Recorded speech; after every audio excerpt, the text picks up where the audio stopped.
Good evening and welcome to the Monday, September 27th meeting of the City Council for the City of Bella Vista. Would you please rise and join us in the Pledge of Allegiance, followed by a moment of silence. I pledge allegiance to the flag of the United States, liberty and justice for all. Mayor, you want me to go ahead and say that I ask that we remain standing for just a moment? I've already said it, Jerry. I've already said it, Jerry. We're doing it right now. All right. Thank you, sir.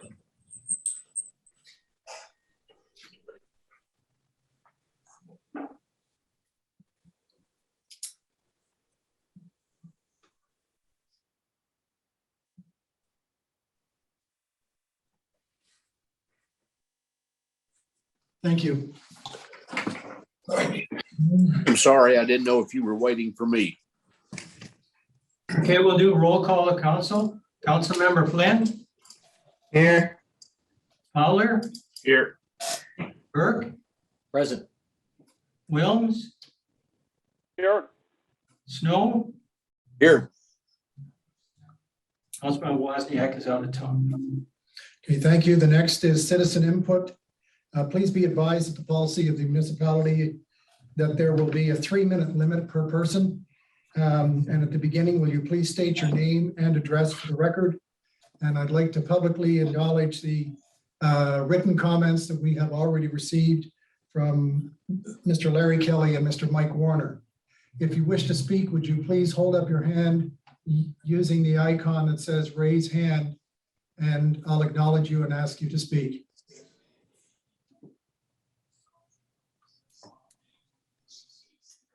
Okay, first we have Mr. Kelly. Larry?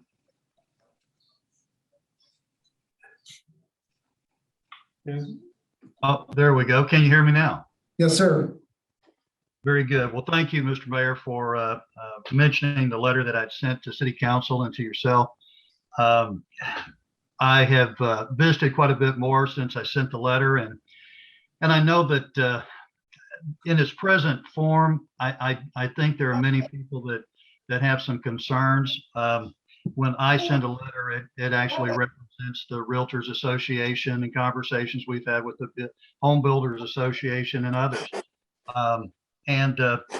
Some of these things, and in my letter, I mentioned that there are some of the things we had in our task force or roundtable, whatever we might want to call that were enacted. And I think they're excellent. And those things that I pointed out were the areas of disclosure and also the fines and penalties for misrepresentation. I think those are all important. In some of my other conversations, some of the things about the bedroom definition are the things that concern me the most and concern us the most. And that is that any room that might fit that definition would be considered a bedroom. I think we're hearing some comments in last week's meeting that that was fine, that anything that could be used as a sleeping room should simply increase the size of the septic system. But in reality, the lots that we have in Bella Vista make that extremely hard to do. So by this particular approach, we are restricting those folks that might want to actually have a sunroom or an office or an additional room. And there just isn't enough room on Bella Vista lots to accommodate multiple additional rooms and size the septic accordingly. So I'm hopeful that we can strike some of those things and move forward with an ordinance that really seeks to address the problems. And I think that those problems come a great deal from the education component that's missing. Education with the builder, education for the consumer. And so I mentioned some of those things in my letter that I think will help to rectify that. And I love the disclosure on the electrical panel. I believe that will be a big deterrent to consumers if they walk through and see that notification and then find additional bedrooms there. It's going to raise those questions. But I will also tell you that the input from the Builders Association was they didn't think those fines were big enough. that larger fines would certainly be a deterrent, and that the planning and inspection office could deter some of those things with final C of Os. So those are some of the things I just point out, and I look forward to a discussion further. And I hope that you'll take some of those things into consideration to modify this ordinance in a way that really will give it an opportunity for success in accomplishing what we want to do, and that is to make sure we don't have future septic failures in Bella Vista. Okay, thank you, Mr. Kelly. I appreciate your comments. Mr. Warner, Mike Warner. Thank you, Mr. Mayor. I appreciate it. I hope everybody can hear me here. Yes, sir. I pretty much echo. My name is Mike Warner. I'm the president of Northwest Arkansas Board of Realtors, and I'm also a resident of Bella Vista for the last 18 years. I live at 4 Portsbury Lane in Bella Vista. I pretty much echo Larry's sentiments. I think nobody is against the ordinance. I think we all have a different way of going about it. I think we're all on the same page as far as we want to protect the consumer. I agree with some of the builders and Larry. I've actually talked to a couple folks on the city council, and I think fines are a big deterrent. I recommended $2,500 for a first offense, $5,000 for a second, and no more building in Bella Vista if there's a third time. I mean, 3 strikes and you're out. I'm wondering if we can't some way in the final inspection verify that if it's a 3-bedroom house and the inspector goes through and said this is a 3-bedroom, verify that it's on a 3-bedroom septic. I think what we don't want to do, especially in this time where so many of us are working out of our houses, is outlaw or an office. I don't think that makes sense. Offices are valuable. Just, we maybe even put something in there, don't put a closet in it. You can't do it. But we need to do something. Bella Vista is growing so fast, and we need to stay in tune with our residents while we protect ourselves and our community and the consumer. So those are my suggestions. And I, like Larry, love the disclosure. And I think, and this is more towards probably the second phase of this for existing homes, but requiring septic inspections anytime a property changes hands. Thank you, Mike. County does it. And thanks for your time. And I appreciate you listening to me. Thank you, sir. Moving on to Linda Lloyd.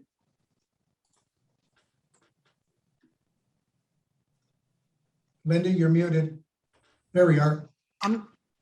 Okay. For Linda Lloyd, 102 Fairway Drive, I want to give special thanks to council for all the time and effort you've put into a septic ordinance to protect Bella Vista consumers. Tonight and in recent days, you've heard from contractors and realtors against this ordinance. Other than Larry and Mike, where have they been for the last 10 months that this was being discussed? Most of those comments tear apart the wording without addressing the fraud that is being perpetrated. I'm embarrassed to say that I've been a realtor for 49 years and am disgusted that the local realtors board is opposing our ordinance and sent out a petition for realtors to sign without any information as to why this is being considered. Nothing about 50% of the permits in the last 2 years being for houses bigger than the design septic system and in violation of the affidavit that the builder signed with the health department. I want to applaud the builders and realtors that are refusing to participate in such deception. I believe City Council has the mandate to protect our current and future residents from this consumer fraud. A failing septic will leave 3 options to the homeowner: buy the lot next door and build a new septic system, install an alternative system at a cost of about $25,000, as a neighbor of the mayor's is having to do, or abandon their house. No ordinance is perfect, but I believe City Council must stop this practice by uncaring and fraudulent builders who are doing this willfully. And council needs to protect our residents. Thanks again. Thank you, Linda. Next is Greg Brown. Thank you, Mr. Mayor. Can you guys hear me? We sure can. Thank you. Yes, sir. Thank you. My name is Greg Brown. I'm General Counsel to the Northwest Arkansas Board of Realtors. Again, I will echo what Mr. Warner and Mr. Kelly had to say, but I want to take it a step further and state that my concerns as an attorney are the enforceability of what I suspect may be about to be passed. And I don't want to offend anybody, but I want to address what Mrs. Lloyd said just a minute ago. I think everybody's on the same page, that everybody believes that we need to pass something. The concern is whether or not this will be enforceable as it's drafted. In my review of this, if a builder wants a quote unquote bedroom not to be considered a bedroom, all they really need to do is make sure it only has one means of ingress and egress. If they want to put a window that doesn't have a locking mechanism from the inside, that would not be considered a bedroom. And I think that defeats the purpose of what the city is trying to accomplish, and frankly, what the realtors are trying to accomplish, which is to have some clarity and to be able to properly advise their clients. By the same token, if a builder wants to make sure that it's not considered a bedroom, he just needs to make sure there's no independent room control. And then it wouldn't meet all of the following requirements within the legislation which is proposed. And so to make it clear, the Board of Realtors is not in any way, shape, or form opposed to the passage of an ordinance which corrects some of the problems I think the city is facing. We're simply concerned with this particular draft as to whether this will be a benefit or not. And I won't get into what Mr. Kelly or Mr. Weaver stated, Mr. Warner stated, but I do agree with them. I think there are situations where builders need to be able to accommodate rooms that are not to be considered bedrooms. And I thank you for your time. Thank you, Mr. Brown. Next up is Thomas Dixon. The floor is yours, sir.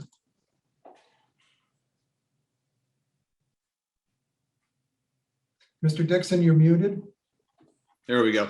Thank Good you. evening, Mayor, council members. Thank you for allowing me to speak this evening. I would like to reinforce what Larry and Mike both said. And then to address some of Linda Lloyd's comments, I actually have been here since the beginning. I was a member of the original Septic Roundtable Committee that was advising Doug Tapp and council on the original ordinance. I've argued from the beginning that we should allow market forces to address this issue, and maybe you could say fines would be part of the market forces. But I've argued that notification to the buyers is the best method. I agree with Larry and Mike both that the fine should be increased. I don't know if we go to the extent of banning somebody from building, but I do agree that the initial fine should be more severe. I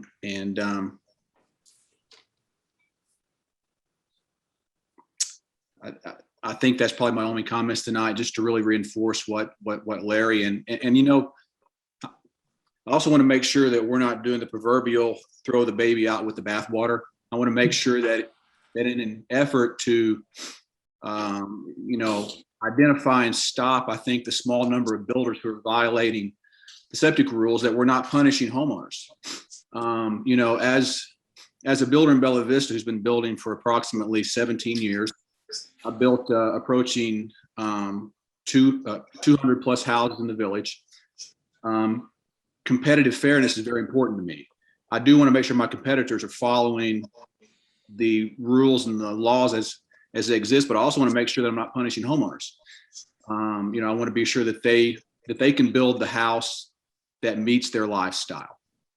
So that's really all I have to say at this point. Thank you for hearing my comments, and thank you. Thank you, Mr. Dixon. John, can you scroll down to see if there's anybody else with a hand up, please? Sure. No, the other way. Is Leslie Ann the last person on the list? Yeah, he was the last one. Okay. That ends the public comment. My thanks to all of you for joining and speaking up this evening. We always look forward to hearing from our constituents and also our stakeholders. We'll move now to council reply to the comments. Does anybody want to start first? Mr. Burke? Just to, again, say thank you to the residents and stakeholders who came to speak tonight and to acknowledge it is on our agenda. We will be discussing this perhaps in greater detail here in just a few minutes. So I'll save my comments for that, but thank you for everybody who's tried to weigh in. I do think what the feedback I've heard tonight is constructive in that generally there is a consensus that feels like something needs to be done. So let's figure it out. Let's get our wording right. Let's pass a good ordinance that protects home buyers in Bella Vista going forward. Thank you. Anyone else? Seeing none, we'll move to the next item on the agenda, which is the approval of minutes. We have two sets of minutes to approve. The first is July 26th. It was a regular meeting. There were some changes or concerns that Mr. Wilms had put forward that I believe Mr. Jerkson has examined and changed as appropriate. Does anyone have any comments, or are there any errors or omissions on the July 26th set of minutes? Seeing none, I'd entertain a motion to approve. So moved. Second. Okay, we have a move by Mr. Fowler and a second by Mr. Flynn. Okay, roll call vote. Councilmember Snow, Yes. Williams, I would abstain only because I did not attend that meeting, so, but I'm in agreement with the minutes as they've been presented. Fowler, Yes. Burke, Yes. Flynn, Yes. carried. 4. Second set of minutes is last month, which was August the 23rd. Are there any errors or omissions? Seeing none, I'd entertain a motion to approve. So moved. Second. Second, Thank you. We have a motion and a second. Mr. Flynn is the second. Yep. Okay, roll call vote again. Councilmember Fowler, Yes. Burke, Yes. Snow, Yes. Williams, yes, Flynn, Yes. carried. Thank you. We'll move on to reports. The monthly financial for July was sent out. There were some errors on it. Kim is still trying to understand Carrie's cells and the algorithms that she's put in some of them. Plus, we also cannot complete a balance sheet at this time because TriTech, which was the original ambulance billing company, where we have a lot of older outstanding accounts receivables, apparently had a security breach. So they've closed down, so we cannot access the reports that Kim needs in order to put together the balance sheet. So we made a decision to hold off and let's wait and see if we can get the TriTech and get the other algorithms repaired. And then we can issue 2 sets next month for you. I'd entertain a motion to suspend the rules and read all proposed ordinances and resolutions on the agenda by title only. So moved. Moved by Mr. Flynn, seconded by Mr. Wilms. Roll call vote again. Councilmember Flynn, Yes. Williams, yes, Burke, Yes. Fowler, Yes. Snow, Yes. carried. 5-0. Thank you. We have one piece of old business. It's an ordinance adopting local standards for sewage disposal systems, regulating minimum septic requirements, requiring notification to owners of septic system design and approval limits, providing definitions, providing penalties for violation, and declaring an emergency and for other purposes. This is the second reading. I know that Mr. Wilms has put forward an amendment that's in your packet, but before we go there, Let's have the discussion, and Mr. Burke, can I kick it off with you, please?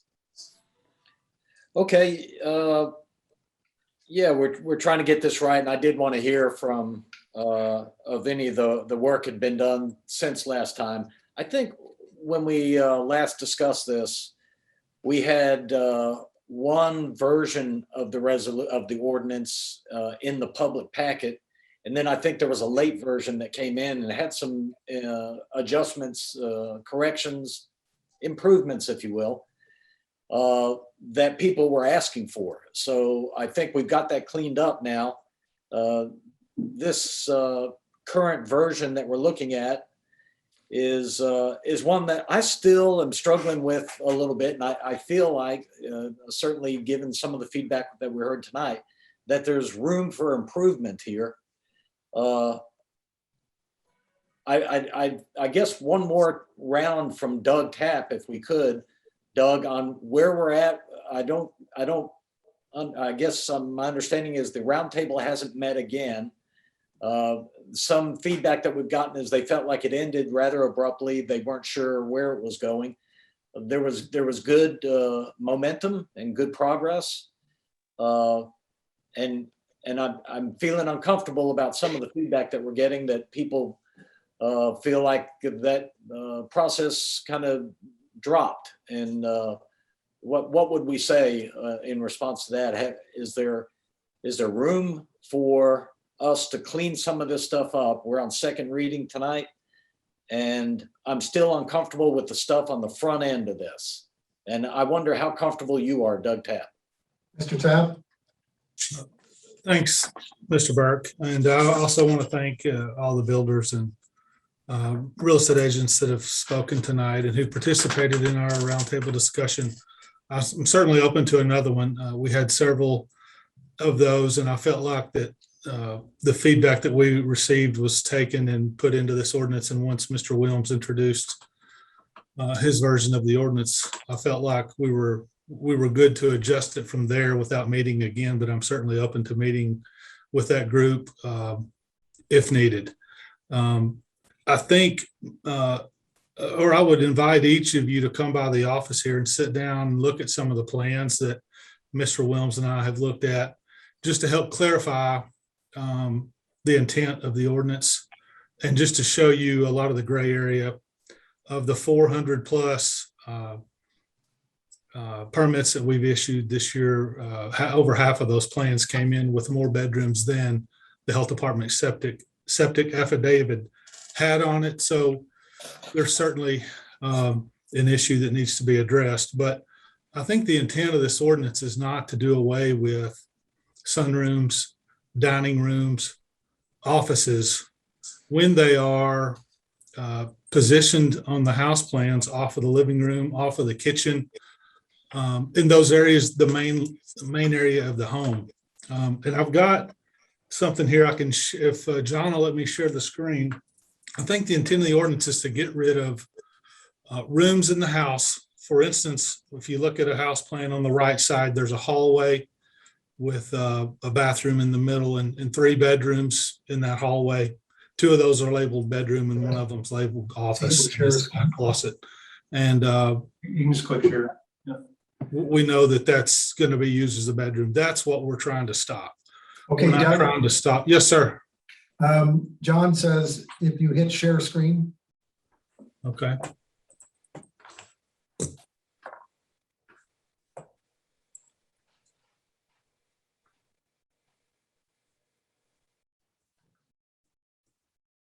Down in the bottom, John. Yeah, it should be right in the middle of the toolbar. There it goes. Can y'all see that? Yes, sir. Okay, here's one that comes in with the 2-bedroom approval from the health department. You see their application, their permit.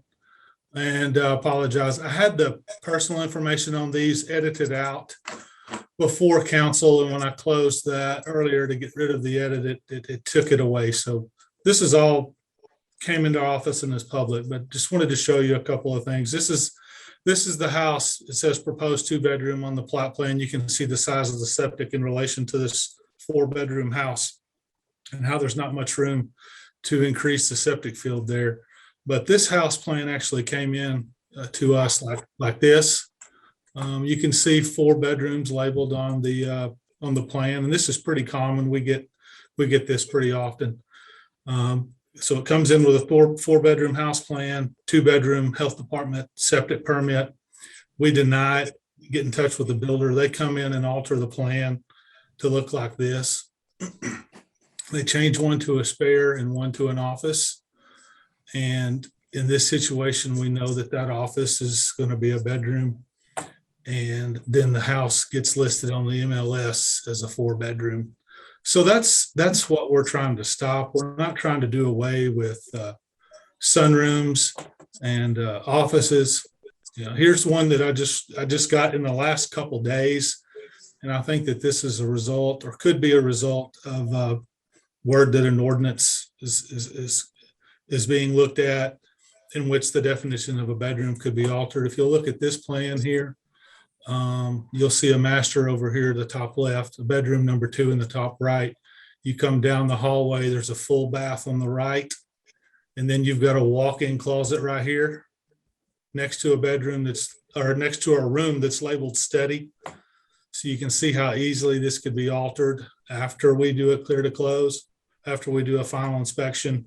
You could just knock out a doorway right here, and this becomes a bedroom. So these are some of the things. And on this one, you'll see a sunroom in the back right here. We don't think that will be used as a bedroom because it's right next to the living room and just off of the kitchen.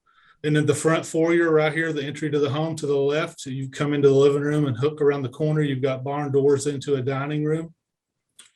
I don't think that'll be used as a bedroom. So I think what we're asking is that in a situation where we get one of these plans where it's difficult to determine, let me, our chief building official, who's very experienced and has got 20 plus years as an architect under his belt designing homes, and maybe our senior planner, sit down. If we have some that our plan reviewer says, hey, this one, I'm having trouble determining if this is a bedroom, the 3 of us sit down and just look at those on a weekly basis and say, that's not a bedroom, that is a bedroom. That's not intended to be used as a bedroom, like this sunroom back here. The sunroom is off of the back patio. I don't think that's going to be a bedroom. So the intent of the ordinance for me, and I've sat down and discussed this with Councilman Wilms, and we've looked at a bunch of these plans, and I would invite all of you to come by here and sit down and look at these, the plans that we get every week, so that we can show you what we're dealing with, and maybe improve the ordinance in that way. We're open to doing whatever it takes to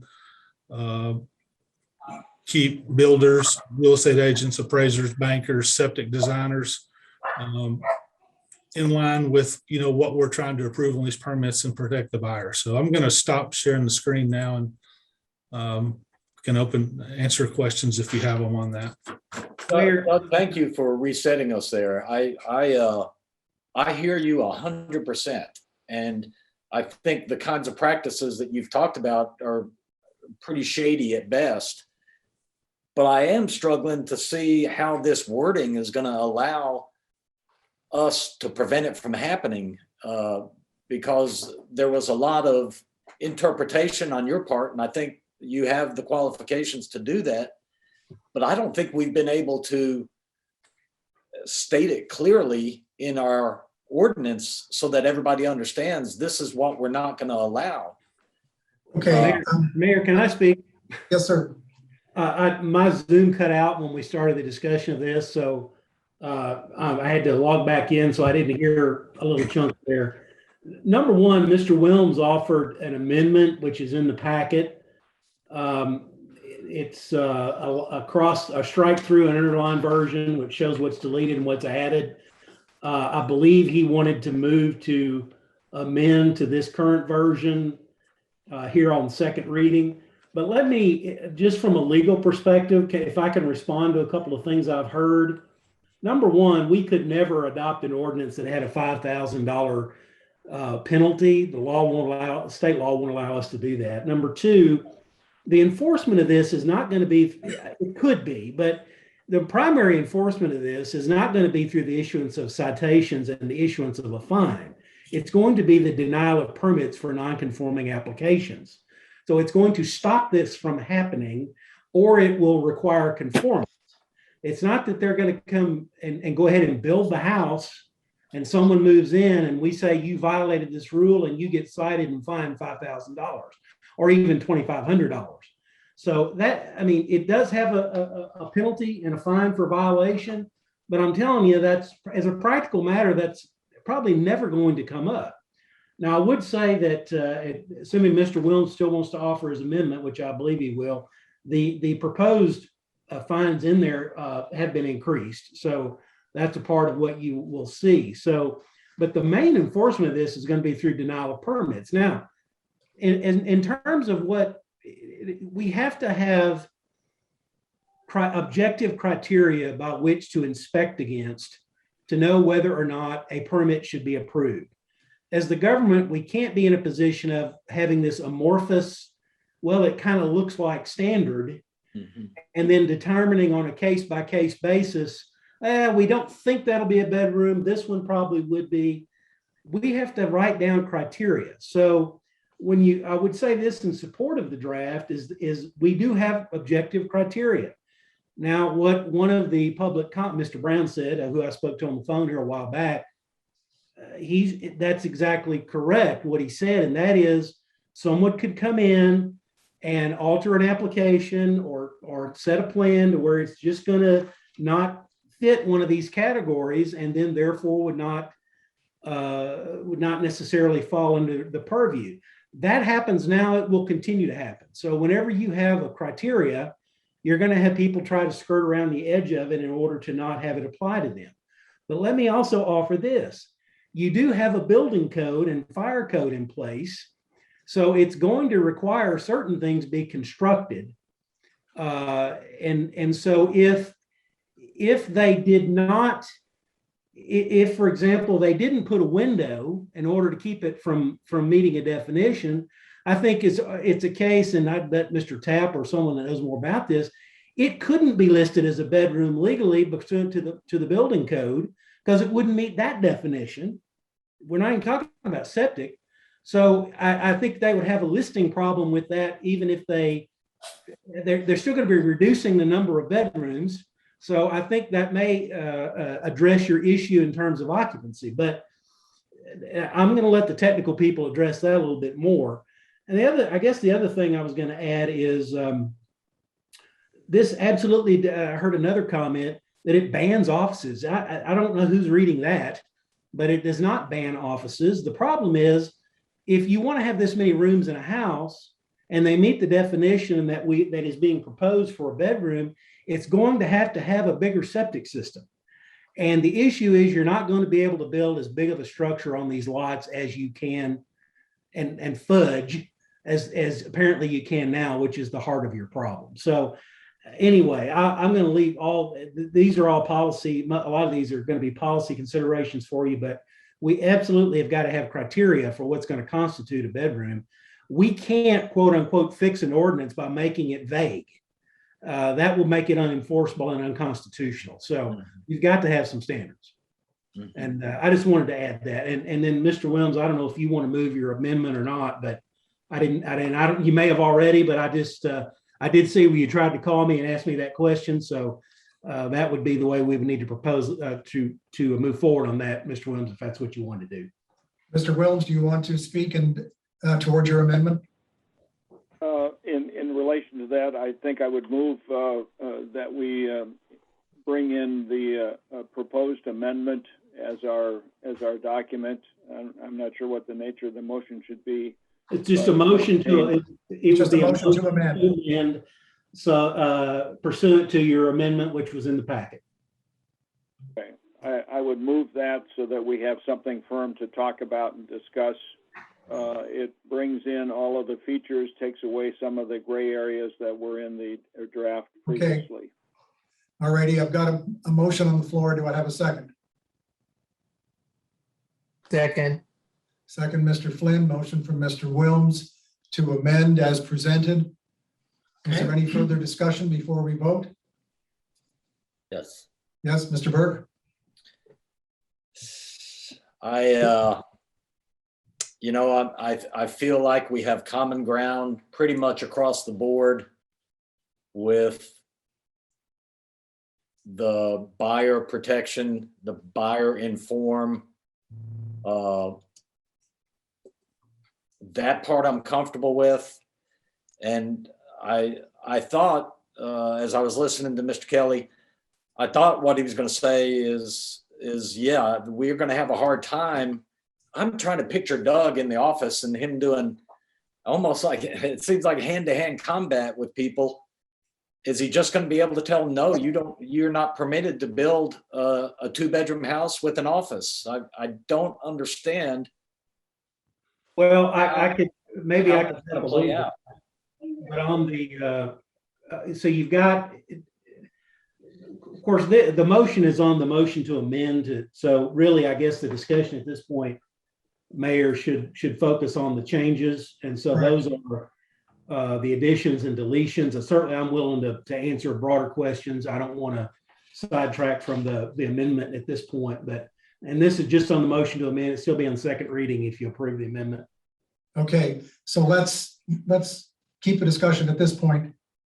Are there any thoughts about the actual changes that have been made in this amendment? Question? Question. Yes, Mr. Snow?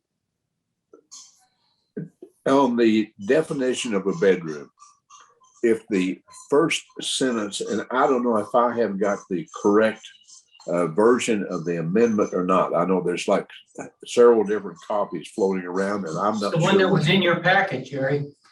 That's the Okay. current one. I'm sorry. Okay. I don't think that this sentence has been struck though, but what would it change or would it make? I think one of the main concerns by builders and the Realtors Association on the definition of a bedroom. Bedroom is any room inside a residence intended or suitable for the purpose of sleeping quarters. If that sentence was struck. Okay, Jerry, Yes, sir. Jerry, okay, we're voting on the amendment and the changes put forth by Mr. Wilms. After we vote, then we can come back and talk about other changes that we'd like to see. Is that fair? That's fair. I'm just simply asking a question. Okay, well, don't lose that question. Okay, so, Mr. Berg. I would just say the amendment doesn't go far enough for me to clarify the front end of this and the process of applying for a permit. I don't think we've done enough there. And so that's the way I feel. Okay, thank you. Anybody else on the changes that are being proposed within the amendment? Seeing, yes, Mr. Fowler. This was the amendment that was presented at the work session, right? It's the one that was in your packet. I understand that, but we talked about it last Monday. Correct. Right. Okay. It's cleaned up. Larry made, we found a couple of minor adjustments to make to that since the work session. There was a sentence on section B, 2B, that did not need to be removed, and we're not going to remove that. And then, so it is not precisely identical, but they were clarifying comments. Mr. Wilms, I would let you address those if you want to. It's basically in the definition of the bedroom, we clarified that to make it more usable and less, I guess, difficult to interpret. It had, as an example, the issue about the closet was a free hanging thing at the end. We incorporated that into the initial paragraph, which describes the bedroom. Removed the confusion. We clarified and introduced that the septic systems is in accordance with the Arkansas Department of Health rules as amended currently and as amended, setting the size for 1 and 2 bedroom houses and setting the size for 3 and 4 bedroom houses. In that code, connected to sewer, this ordinance doesn't apply. We added in here the installation of the sticker on the outside of the main electrical distribution panel to clarify where that was actually located. And then we increased the penalties for the first two violations. And then we added the emergency clause, introduced it to be effective the first day of the month following adoption, so that it made the record keeping a little bit more concise for Doug's department and for posterity purposes. There's So there's one other thing I think you may have missed, and that is the notice that upon a conviction, if someone were actually be convicted, then notice of the violation would be delivered to the Department of Health and any other regulatory agencies. That was added. That may have been in the amendment that we saw last week, but that's also in there. I don't know that you mentioned that. Okay, so we've gone through the changes now. Mr. Flynn? Yeah, I just wanted to comment. I seconded Mr. Wilms' amendment. I'm not sure this is perfect or what we'll ultimately end up with, but I thought it was clear that it was better than the prior version. So my thinking was, we're talking about an ordinance. Let's, even if we've just moved it part of the way closer, let's talk about the latest best version. And that's the reason I seconded it. Okay, so I would just say I would echo John's comments. I thought things were a little better clarified on the second version too. And Wayne, whenever I was asking, I wanted to be sure. We have like 84 pages in this packet. We had 19 properties review in addition to the septic. You read through every page. I may not catch a sentence that was added or deleted or edited. It's a little bit of a tough hill to climb sometimes. There's a lot of stuff here to cover. So that's why I asked the question.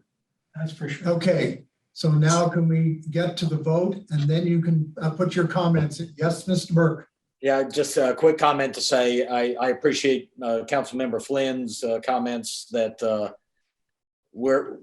this is not final yet. We're trying to make improvements to this, and we have still yet one more reading to get this right. So I think more work can be done. We're getting help from some of the stakeholders. And so I'm open to moving forward with what we have so far and knowing that we still have a month to get this thing cleaned up and just right. Okay, is everybody comfortable moving to a vote on the amendment? Let's do it. Okay, Mr. Jurtson. Okay. Councilmember Snow, on motion to amend. Yes. Mr. Flynn, Yes. Mr. Wilms, yes. Mr. Fowler, Yes. Mr. Burke, Yes. carried 5-0. Okay, now we can get into the discussion as to other things that you'd like to see moving forward. Anybody want to kick it off? I know we've already talked about a lot of it, but does anybody have any further comments? Mr. Yes. Mr. Flynn? I'd just like to comment briefly. One of the comments the builders made in the course of, I can get around this just by making the window a fixed window. Well, Jason Kelly pointed out a problem with that, but I found that extremely cynical, because that's like saying I could get around your new law by risking my customer's life. I mean, there's a reason a bedroom has two ways of ingress, and it's egress, and it's so you don't get burned up in a fire. And the fact that a builder would consider that a clever thing to do to make a fixed window is it's unethical and immoral, straight up. And I found that a little disillusioning. So, Thank you, Mr. Snow. I think my question has been answered by the first sentence in the definition of a bedroom, in that the word suitable has been removed. And it says a bedroom is any room inside a residence intended for the purposes of a sleeping quarters. Okay. So my question has been answered, I think. Anybody else before we move on in the agenda? Mr. Burke? Only that I think I think we are vulnerable. I don't think that was cynical because I think but I do think it's unethical because I think what would happen there, Councilmember Flynn, is the fixed window comes out at the point of right after closing, and then you put a regular window in, and yeah, I got you on that one. So it's not out of the question that we would see people behaving that way. So I'm still trying to figure out, because I think it's legitimate. This property perked, allowing for a 2-bedroom septic system. It's still practical to say, I'm going to build a 2-bedroom house, but it is going to have an office in it as well. And I don't think we ought to insist that's not an office, that's a bedroom. And so I want to figure out a way to get around that. That's what I want to see in the final version. Okay, Mr. Fowler? No, I was just going to say, it's the old duck thing, right? You know, if it sounds like a duck, walks like a duck, looks like a duck's probably a duck, or could be a duck. I don't know. My house, okay, 3,000 square feet. I had Derek help me out. It's like, you know what? And I pretty much knew the answer. What number of bedrooms was my septic system designed for? The answer was 2. Right here, I have the listing for my home that I bought in 2007. How many bedrooms does it have listed in the MLS or whatever it's called? 3. And then there's another room that says it could be used as an office. I will tell you that the room that it says could be used as an office, which is right over here, has a closet right outside the door, and the door right next to that one on the other side is a bathroom. The room that's listed as the bedroom is 23 by 14. It's a large room. You very easily could come in here and put a closet in this room. And if you had a couple of children, you could put a couple twin beds, you could put a bunk bed very easily. Could be all 4 of the rooms in this house, 3 of them, which are designated as bedrooms, although it's a 2-bedroom septic, can be used as bedrooms, and so can the other room.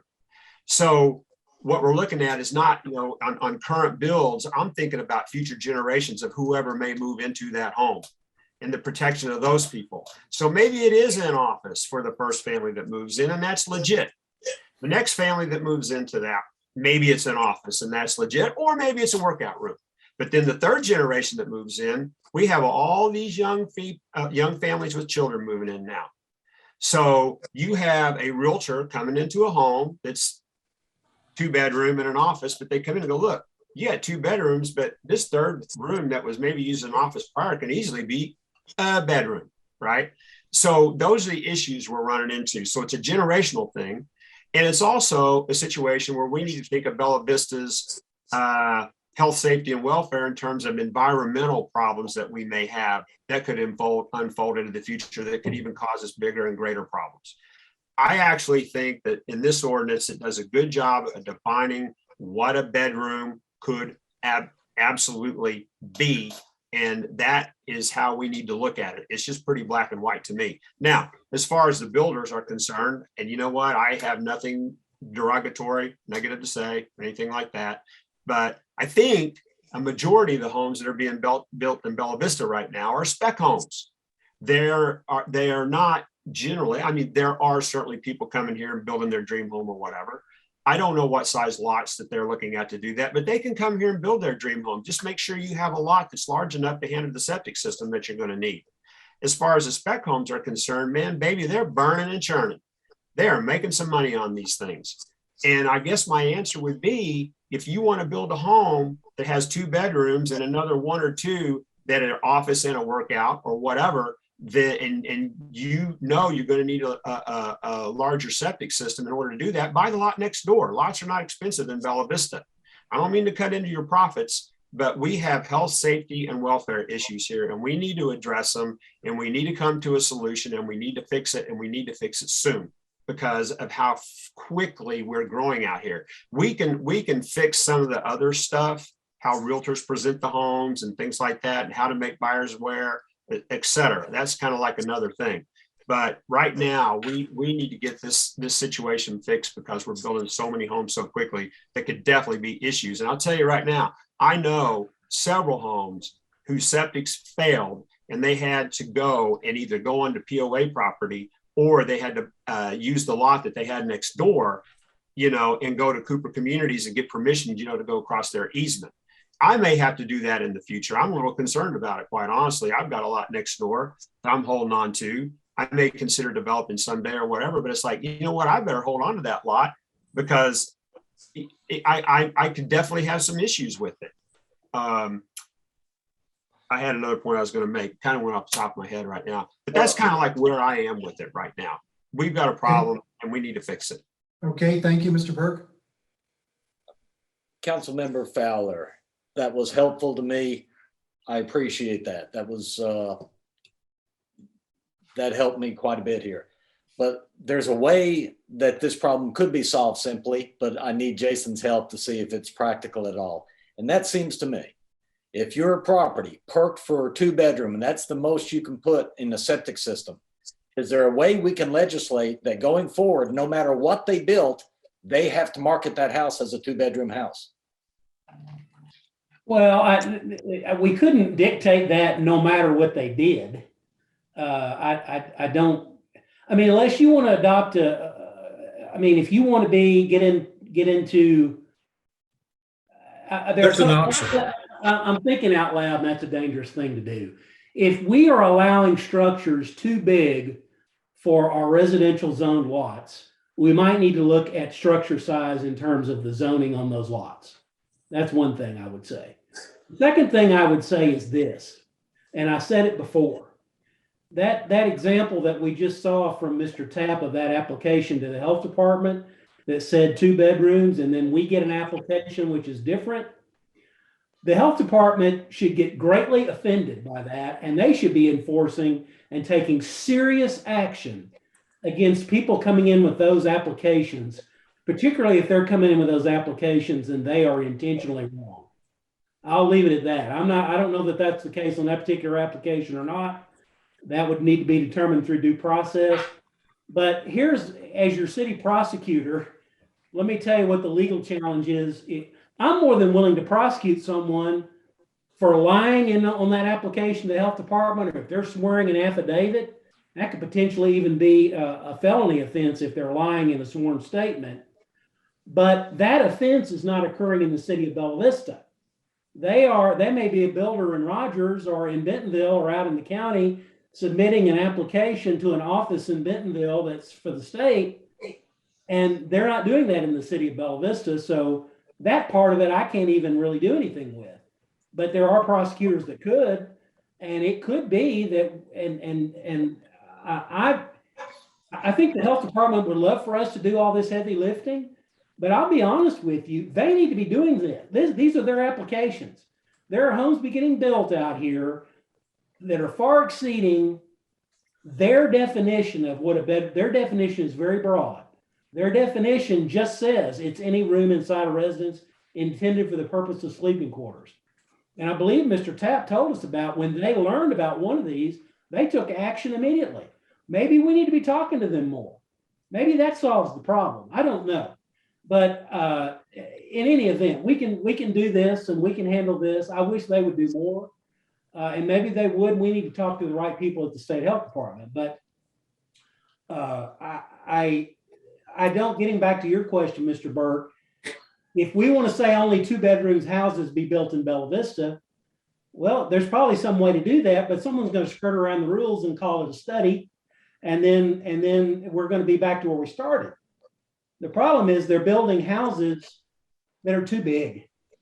And, one of the first things we looked at was just tying the square footage of the structure to the size of the septic. Right.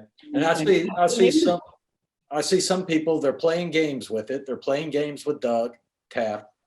And I'm trying to figure out, how do we circumvent them from playing games? And it seems to me, if they want to mark it up and say, oh, okay, well, this is going to be an office, this is going to be a workroom, blah, blah, blah.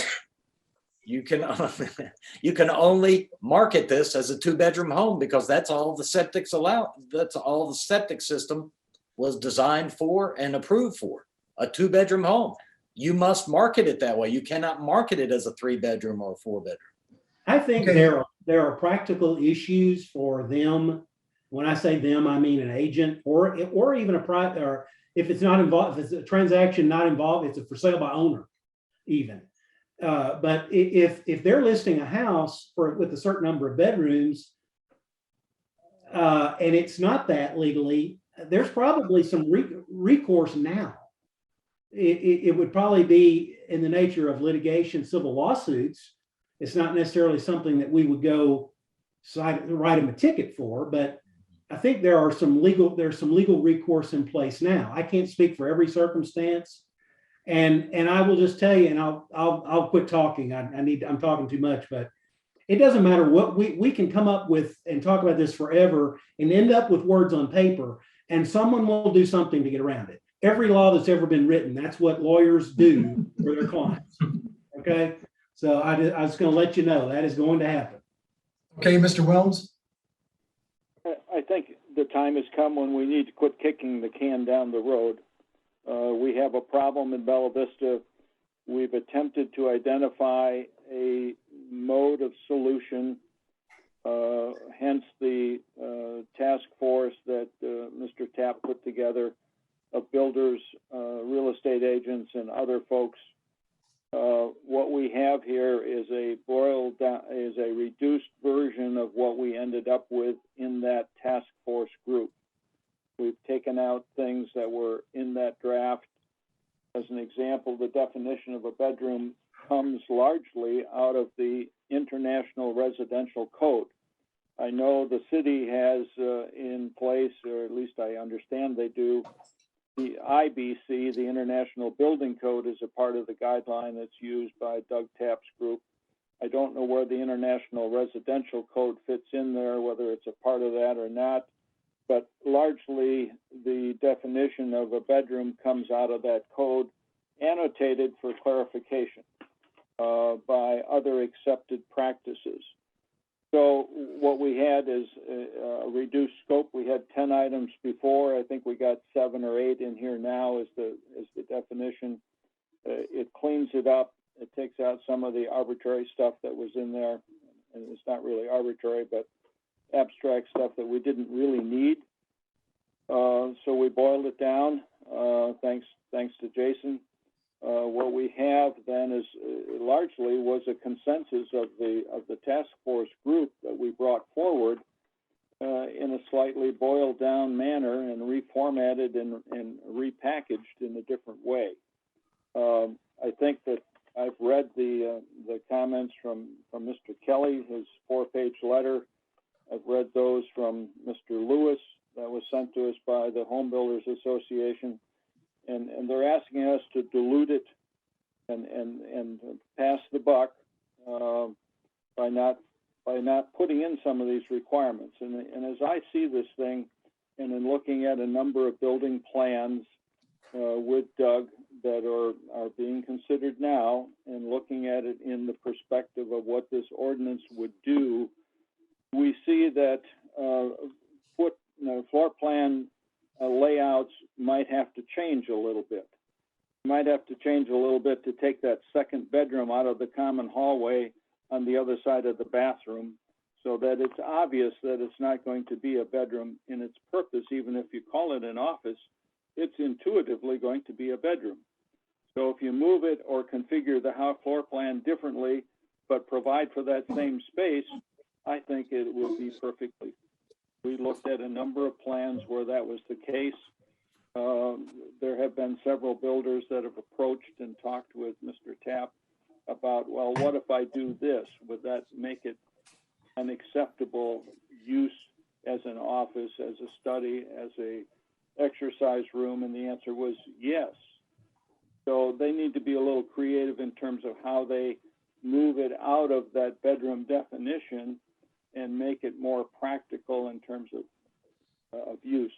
The other thing I think the builders are objecting to, especially the real estate folks and even the builders, is that when you put that sticker on the outside of the main electrical distribution panel in the building, it's there for everyone to see, and everyone will see it. And it makes it pretty obvious that if it's being marketed as a 3 and 4 bedroom home by the builder, and you walk through the house and see the sticker on the main electrical distribution panel that it's a 2-bedroom septic, they're going to ask some questions. I first moved down here. I was looking for a 3-bedroom house on the west side. Found a 3-bedroom house on the west side. I dug into it a little bit, having some knowledge about septic systems, and found out that it was a 2-bedroom septic. So I called a couple of contractors and got some pricing to enlarge my tank and put in some more drain fields, and got a price for that. And I went back to through my agent, real estate agent, and said, well, I'd like an adjustment in the cost because I only am getting a 2-bedroom home that you want to sell me as a 3-bedroom. And so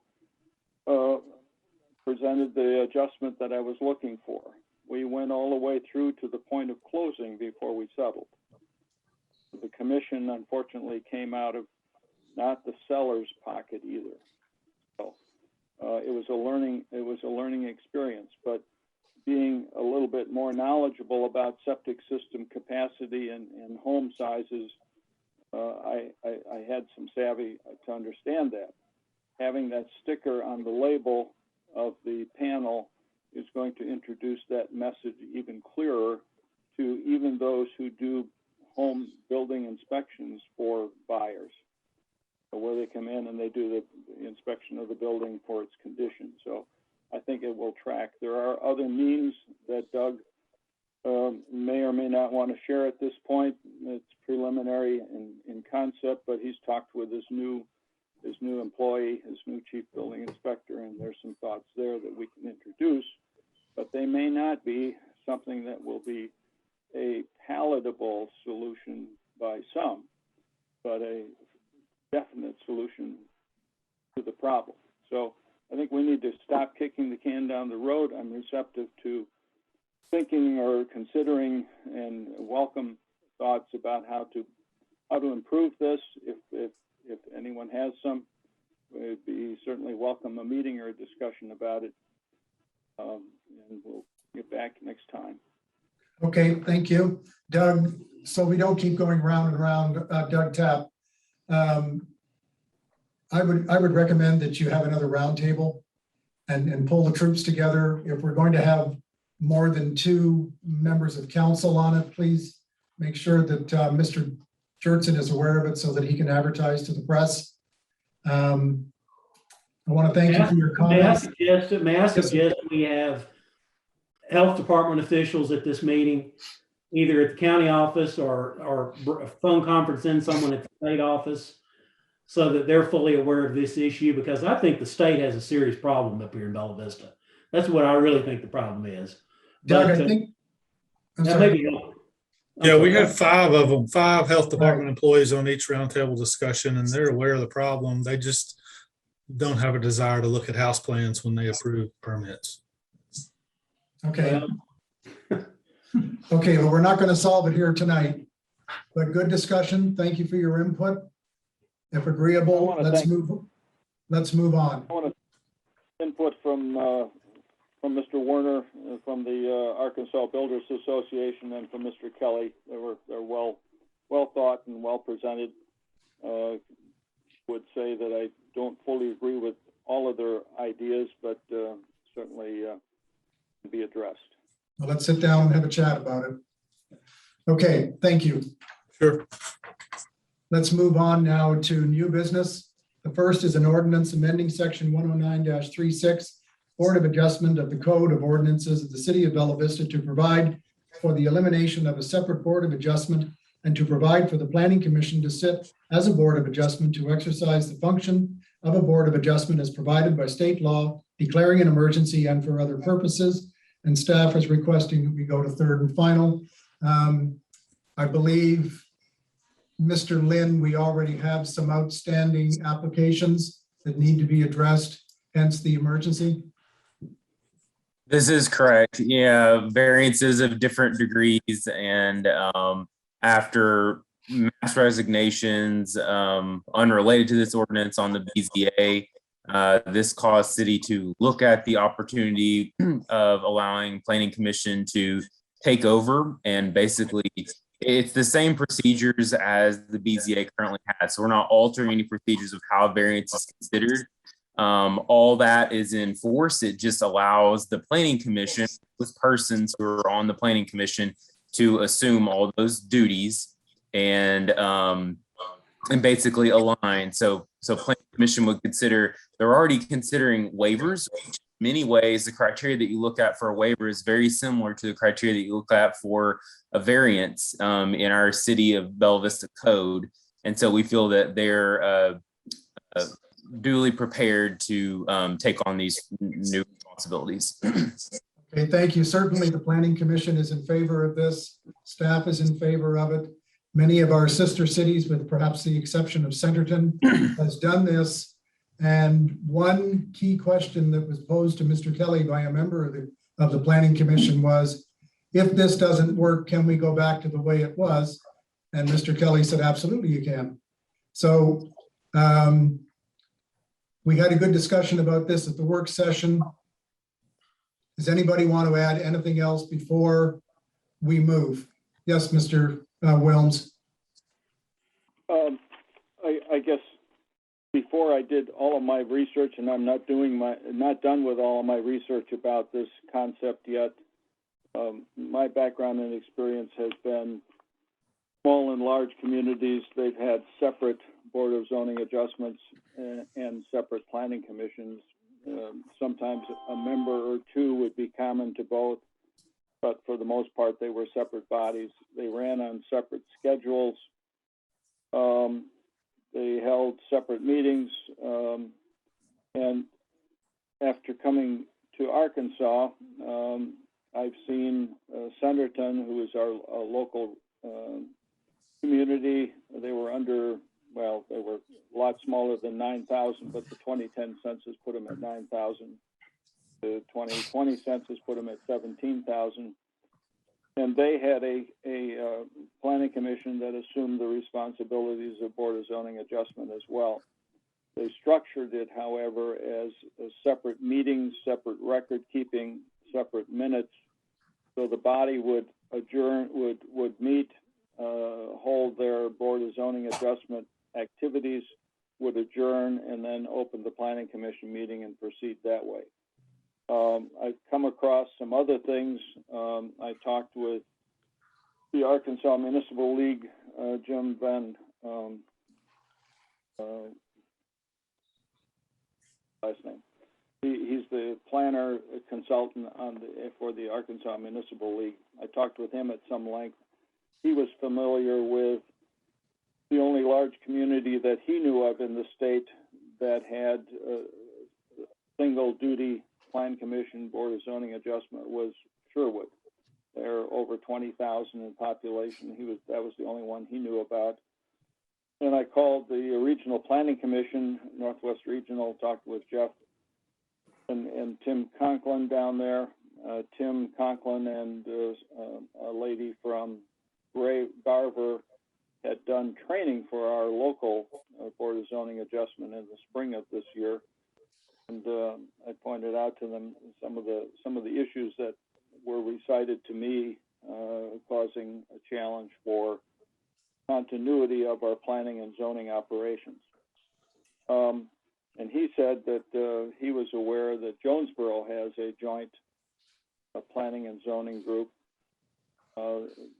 They meet and do things as two separate activities, as he recalled them. They have zoning function, and then they have a Board of Zoning Adjustment function, and then they have a planning function. And like, I think, maybe Centerton does.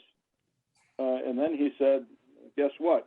Springdale has a planning commission that also serves as the Board of Zoning Adjustment, and they mix it all together. So they go down the list, and they have a work session, and then when they have their formal meeting, which is once a month, they go down the list, and if they have a zoning adjustment question on the project, they go in and do that, and then they continue on with the planning questions. And that was a concept I think that Doug had talked with me about, and may have talked with all of us about it at the work session. I was concerned about that approach. Springdale apparently has been doing it for a long time that way. They have not found it to be any problem for them. My concern is that if you are challenged in court for a decision by the Board of Zoning Adjustment, was an only recourse is to go to circuit court if you didn't like it. That could be a problem if it's blended in with all of your other minutes. Your records might not be quite as concise or clear. So that's my concern, is how we organize that if we bring it under the umbrella of the Planning Commission. Okay. We talked with members of the Board of Zoning Adjustment about this change. Are they receptive? Do they think it's a good idea? Do they hate the idea? Where do they stand on this whole issue? Because you're kind of throwing them out with a dishwater. So. Okay, Mr. Lynn. Mayor, I can respond.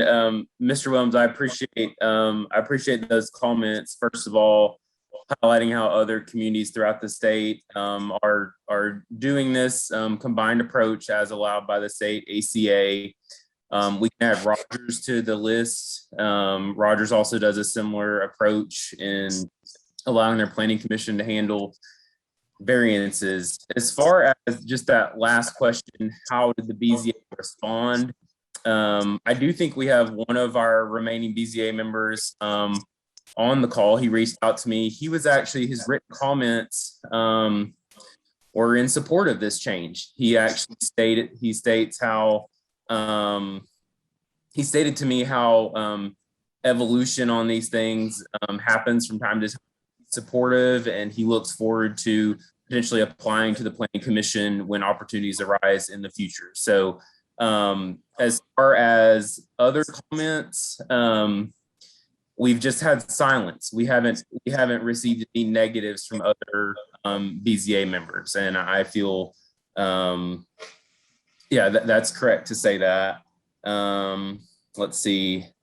As far as the organization, separating, the Springdale approach versus a more separate approach, we're actually still in talks with the city attorney and the Planning Commission to actually kind of map that out, but we're happy to take those comments into consideration.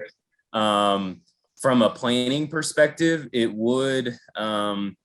it definitely would simplify matters with staff and with the commission. I think if we could kind of take a hybrid approach, whereas it's organized in that variances all occur together, either at the very beginning or the very end of the meeting. But I haven't yet seen a really strong need to necessarily adjourn and have a separate set of minutes. But we definitely are happy to take that into consideration and appreciate you bringing that up. Okay, Mr. Fowler, hold it. Mr. Fowler. Well, John, he obviously has something he'd like to say. I was just going to say I've had conversations with Derek and with Doug and just kind of working through all this. I think the details can be worked out. I was going to make a motion to suspend the rules and move to third and final. However, John has something he wants to say, so I'll hold that till he's done. Okay, I think Mr. Kelly does too. So John? I just wanted to ask the city if they wanted to go to third and final, so I'll make a motion to go to third and final and give Doug a chance to second it. All right. Jason, did you have something? I was just gonna tell you that the Planning Commission, they have their own set of rules and procedures, and they really will determine how they wish to handle it. They will either decide they want to amend their rules a certain way or another in which to do it. So I don't really see it being an issue. They certainly, if they start down a certain path and they'd rather do it a different way, they can change how they do it later. They can adopt procedural rules like you can. I just wanted to make sure y'all knew that. Okay, I have a motion on the floor from Mr. Flynn to suspend the rules and move to third and final, seconded by Mr. Fowler. Mr. Wilms, hold that thought. That motion is still okay with Mr. Flynn and Mr. Fowler? Yeah. Yes. Yes. Yep. Okay, Mr. Wilms. Yes, my thought is that I don't know if we've been litigated much in our Board of Zoning adjustment decisions here. My background and experience comes from one that has had a lot of litigation associated with it. In which case, holding the records separately rather than blending them with the Planning Commission agenda and things would make it simpler for the review of certiorari that the court goes through. The other tweak in there that I don't know if you're aware of or not, Jason may be, is that with the last legislative session, the Arkansas legislature saw in their wisdom to allow the appeals to be made to the city council, and I would discourage that from being the way we go to avoid the criticism of too much politics involved in any decision that that group would make. Okay. I would discourage that as being the option selected for appeals and retain it to be a local circuit court.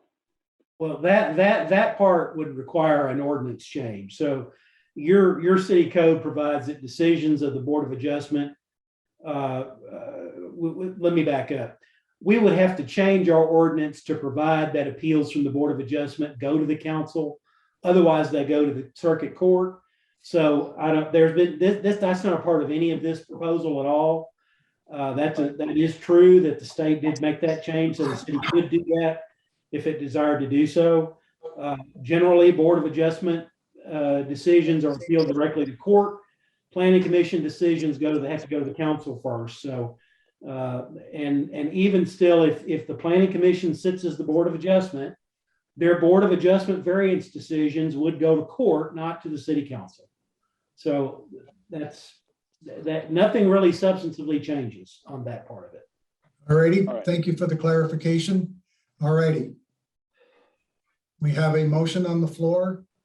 You're voting on suspending the rules and moving to third and final. Mr. Jortson. All right, Councilmember Snow, Yes. Flynn, Yes. Wilms, Yes. Fowler, Yes. Burke, Yes. carried 5-0. Thank you.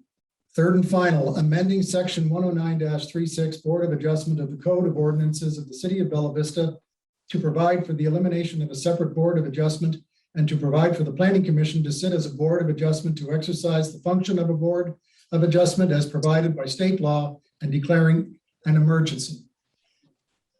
That's third and final. Is there any final words before I ask for a motion to approve? Motion to approve. Motion by Mr. Flynn, seconded by Mr. Fowler. Any last words? Mr. Jortson. All right. Councilmember Burke, Yes. Fowler, Yes. Wilms, Yes. I have a question when we're done here. Flynn, Yes. Snow, Yes. carried 5-0. Okay, Mr. Kelly, is it appropriate to have a question after? Mayor, you need to entertain a motion to adopt emergency clause. Yes, I do. Okay. That was my question. Okay. So move. Okay, I have a motion by Mr. Wilms for the emergency clause. Do I have a second? Second. Mr. Flynn, thank you. Mr. Jortson. All right. Councilmember Wilms, Yes. Snow, Yes. Flynn, Yes. Fowler, Yes. Burke, Yes. carried 5-0. Thank you. The next ordinance is amending the Bella Vista zoning ordinance and map to rezone multiple properties pursuant to Bella Vista City Code Section 109-40E from P1 Conservation District to R1 Single Family Residential. This is the first reading. We have seen this type before over the last 2 months. It's been put forward by the same owners of the reserve properties, which is Cooper.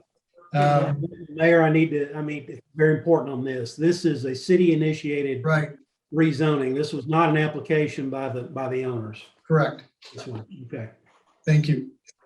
Okay, so we had a good discussion about this. It's something we've seen before. If you remember at the last council meeting, we knew that we were going to get a large number of them. And some of you asked if we could bundle them. The answer was yes when I spoke to Mr. Kelly, and that's why they're all together now. Okay. Not to belabor, but is there any further comments on this? Yes, Mr. Wilms. By our initiation of the zoning request on the 23 original parcels under this listing, we saved the developer, I don't know how many thousands of dollars, but it was probably approaching 10 grand, maybe more. In terms of effort, advertising, notifications that had to be sent out to adjacent property owners, as well as the publications in the paper. And so we absorbed all of that cost, including the application fees. So we're out in front here with helping our friend out, Cooper Communities, to a substantial financial. So I'm not comfortable in moving to third and final reading at this point. I'd like to have it out there for another month so that we can get other input by the public. If we, okay, well, let's remember by doing this, the Planning Commission went a lot smoother. The public that wanted to raise concerns about specific properties did not have to wait for 16 public hearings until they got to the one that they wanted to talk about. People were able to talk about their concerns right up front, and it enabled the Planning Commission to move quickly. They removed, Derek, I believe, four of the properties. Correct. One was removed. It was moot. It was already residential. And then they listened to the public and removed 3 others from consideration. That's correct. So from my perspective, that was a save for the Planning Commission. It was a save for the public. And this evening, we don't have to go through 20 of them. We can do it with one ordinance.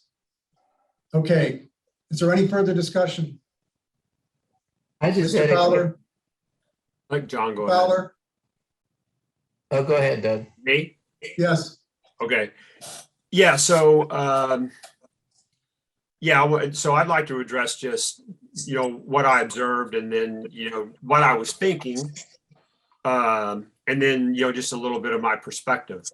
First of all, I did, go and drive to each one of these properties.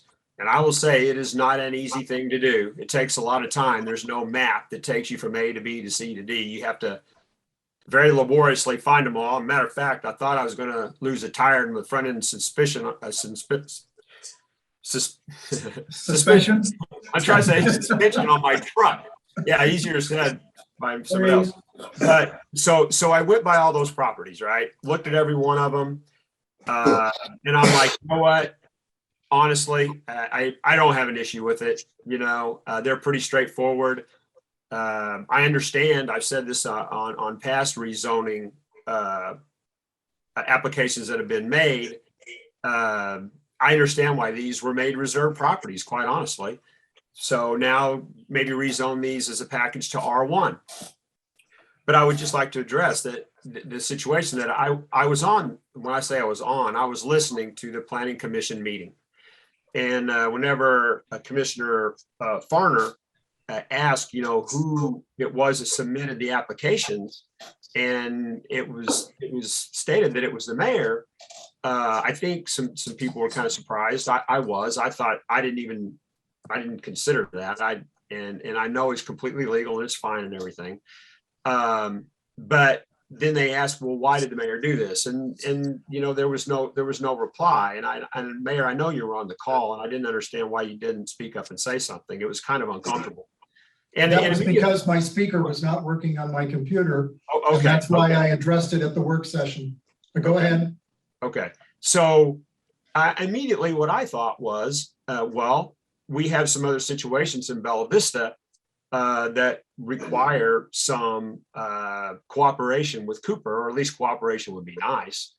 And one, we need a public safety facility, and we need land for that. I'm not public safety, a public fire training facility. And we're also having some difficulty over on Mercy Way Bridge. And I thought, well, maybe a conversation had taken place and, some type of a gentleman's agreement, if you will, that, if we'll work with you on this, I'll submit it. Now we're going to still have to do the litmus test on all the properties. I can't guarantee that they're all going to be approved, but, we'll submit a list. And if you'll, work with us on Mercy Way Bridge. As a matter of fact, during the work session, I just wanted it to be known that we are having difficulties with Cooper over there. They're not willing, it seems, to take a fair market price for the property. They want a future fair market price because they know that land is probably going to be more valuable in the future when this bridge gets built. And secondarily, they wanted, their properties to be rezoned for nothing. Just do it for us because that's what we wanted in the first place. And if nothing else, we'd like a group discount, but we certainly like it for no cost, which is what they ended up getting. And that was, kind of my hope that maybe something like that was worked out. I know that's allowed for property taxes. If someone owns land, you can kind of work with a landowner and maybe cut some kind of a break, if you will, or make some type of agreement if there's a land exchange or whatever. I think that's what it is, property. But I'm just saying that's what I was thinking. Okay.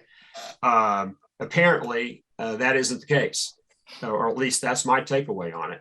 But I would only like to say that I think the city has been really fair with Cooper on their rezoning requests. We haven't been snippy about it. We have looked at them fairly and objectionably, and we've approved them by and large. And I'm going to go ahead and move forward with the approval of these properties as well.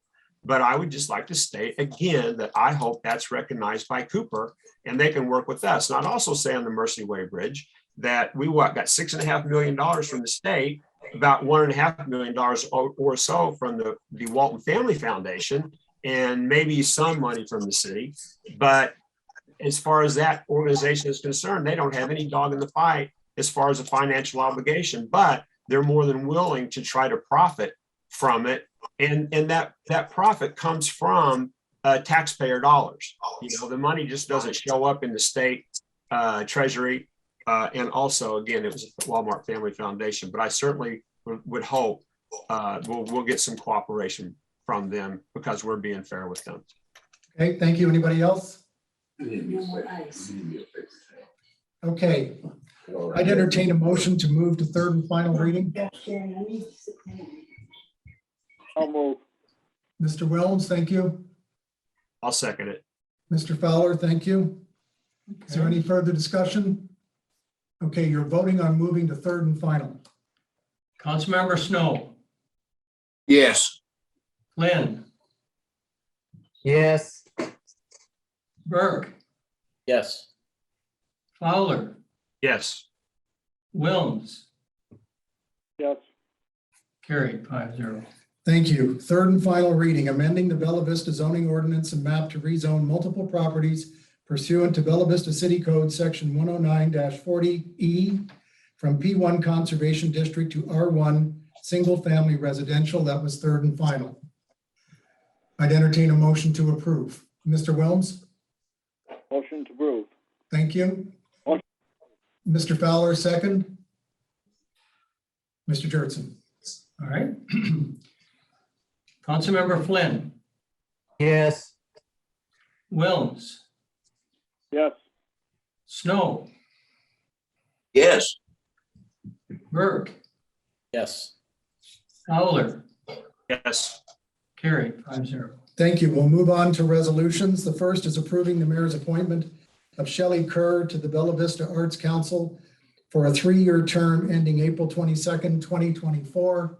I sent out to you this morning the quarterly report from the council, and the chair, Deborah Titzer, also mentioned in her report about bringing Shelley on board. I believe Shelley will be a good addition to the board. And so that will mean that there are now 3 of them. There's Deborah, there's Sharon Weiniger, and now Shelley, if you so approve. Are there any comments? Seeing none, I'd entertain a motion to approve. So moved. Mr. Wilms, thank you. Second? Mr. Second. Flynn, thank you. Okay. Councilmember Burke, Yes. Fowler, Yes. Wilms, Yes. Flynn. Yes. Yes. Snow. Snow, Yes. all right, 5-0.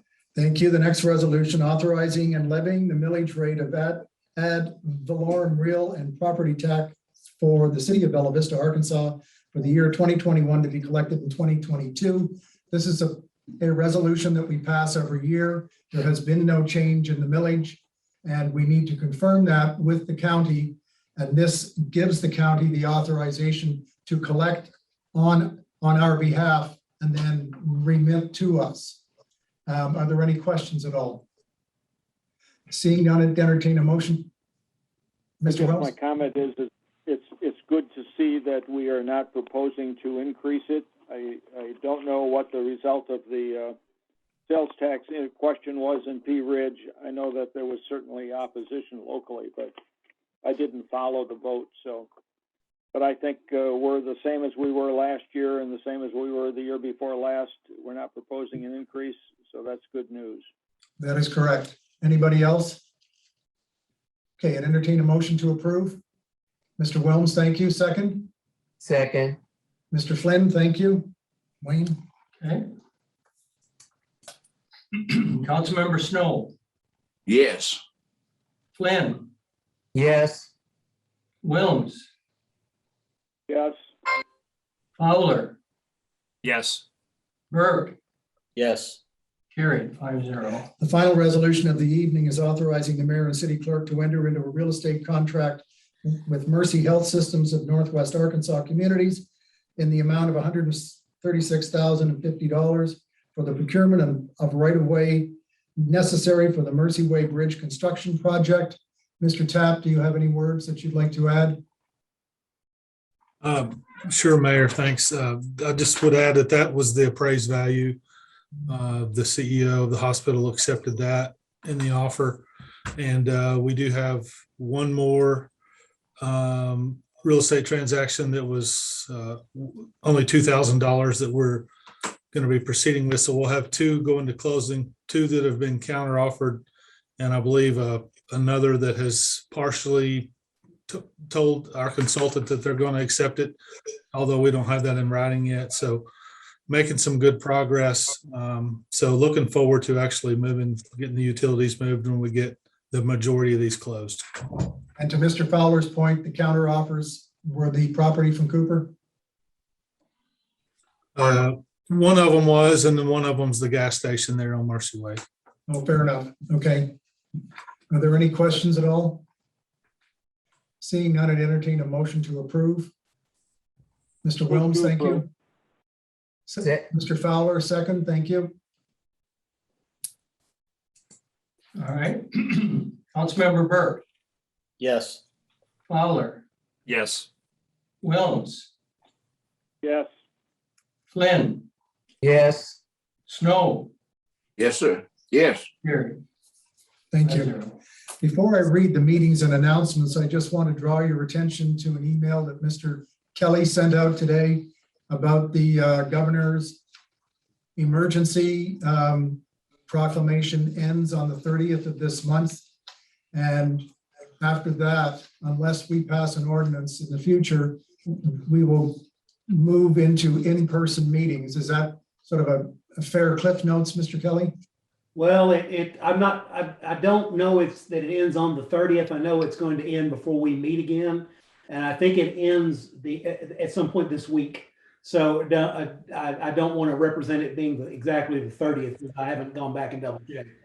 Number two, it wouldn't be an ordinance you would adopt. It would be a procedural and rule of order and procedure, which you've adopted by resolution if you wanted to do something to your rules, which would potentially authorize future Zoom meetings. That's the direction you'd have to go.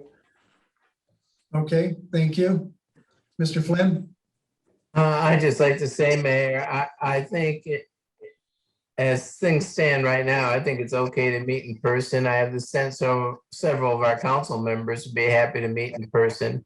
But I do think it wouldn't be a bad idea to adopt something. I assume that needs to happen at a future meeting so that we could have whole council meetings by Zoom if necessary, and particularly individuals. I mean, I could see a scenario where perhaps 2 or 3 people are sick or something, but able to attend remotely. In this day and age, you never know what you're going to encounter. I think it would be smart to have something in place to cover whatever contingencies might come up. So would you be willing to take the bull by the horns and get a resolution put into place with Mr. Kelly's help for our meeting in October? Sure. Yeah, we could. I could go over that with him, and we could figure out what we might need. Okay. All righty, I'll move on. Meetings and announcements. The next city council work session will be Monday, October 18th at 5:30. The next regular meeting of city council will be Monday, October 25th at 6:30. The planning commission work session will be September 30th at 4:30. The planning commission regular meeting will be October the 12th, and the board of construction appeals will be October the 12th. Sorry, the planning commission is October the 11th.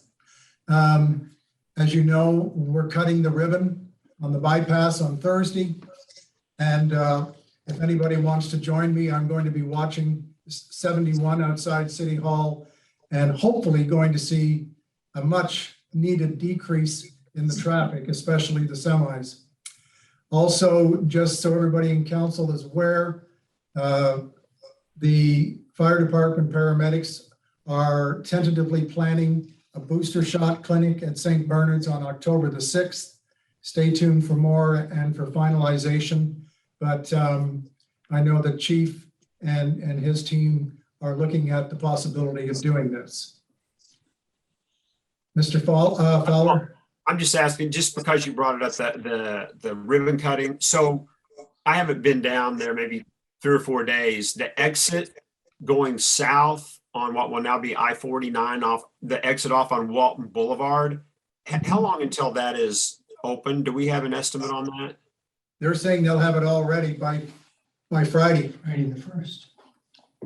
Friday the 1st, everything will open. No kidding. Wow. They did that fast. Okay. Yep. Mr. Wilms? The ribbon cutting is actually going to be up in the north section, is it not? Yes, sir. Northerly exit. Yes, sir. It'll be at the border.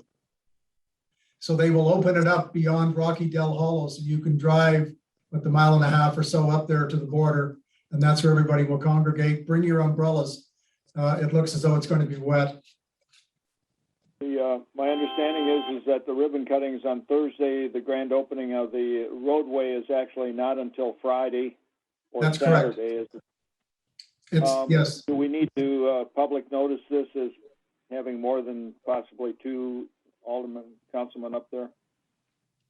No. Well, if you're just up there to cut the ribbon, I think, and not talk about city business, but if there's going to be multiple members of the council, it probably wouldn't hurt to put a notice out saying that could happen. But then that would require the public to be allowed to attend, and I don't know what the highway department. I think it's probably going to be allowed. The public would be allowed to be there, but I don't know. Yes. It's been publicly noticed all over the place. Yes. If any resident, any citizen in the Northwest Arkansas heard the speech on Kerm Radio and on TV about the ribbon cutting at a certain time at a certain place, you're going to see a lot of people there. Yes, it's open to the public.